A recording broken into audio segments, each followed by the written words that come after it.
Hello everyone, it's Kyle Warsinski. I'm going to be doing my week 6 presentation on the Food and Drug Administration, whether it's too big or just right. So United States Food and Drug Administration is an agency that was established by Congress, and the agency functions as an executive agency in the executive branch of government. The agency is in charge of inspecting food that we all buy from stores.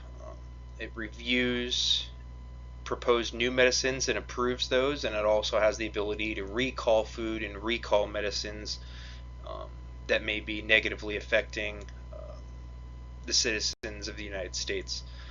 The last thing it does is it also is in charge of marketing of these types of products, which also includes tobacco and any tobacco related products.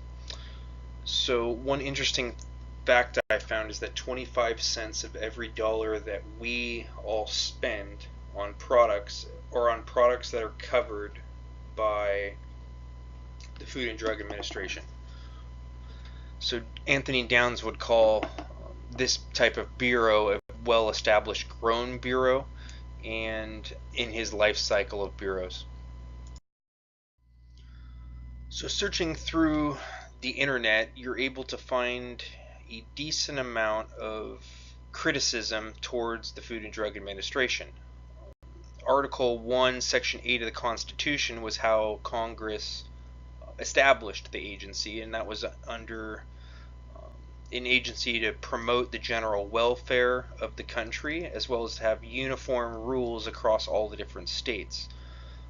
Some of the critics for the FDA feel the agency has too much authority, has been given too much authority, or it grew too much, which is definitely contrary to Wilson's dichotomy, in which the administrators follow the rules. The FDA can actually create its own rules and regulations in which it goes ahead and follows it or administers itself.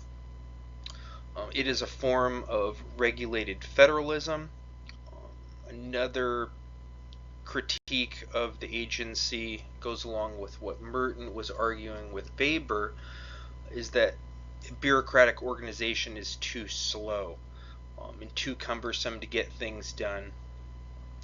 And then lastly, Katz and Kahn talk about our open systems, and the critics of the FDA believe that some of the inputs into the system are not appropriate or potentially corrupt, and that would be that big pharmaceuticals or big food brands provide cash to the individuals making decisions at the Food and Drug Administration. So potentially there's a conflict of interest,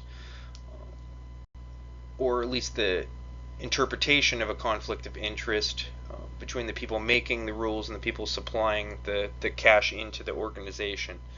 So that's another main discrepancy or critique that I found on the FDA.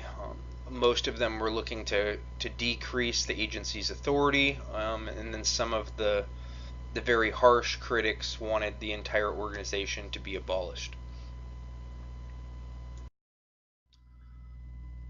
So I also talked to a couple people and researched the internet, and I can't find too many individuals that want to expand the FDA. That may be because it's literally one of the largest government organizations in the entire world. But what I did find is a lot of people, when something occurs in society, a major problem occurs, they expect the FDA to take care of it. So I think that in itself is asking the FDA to expand its authority. The first item I found is the current opioid crisis, and everyone wants the FDA to crack down or create new regulations on how these things would be done. It's also partnering with the DA, the Drug Enforcement Agency, on that concept. The second item I found, which the public is really interested in the FDA increasing its rules and authority on is the e-cigarettes or vaporizers that administer nicotine.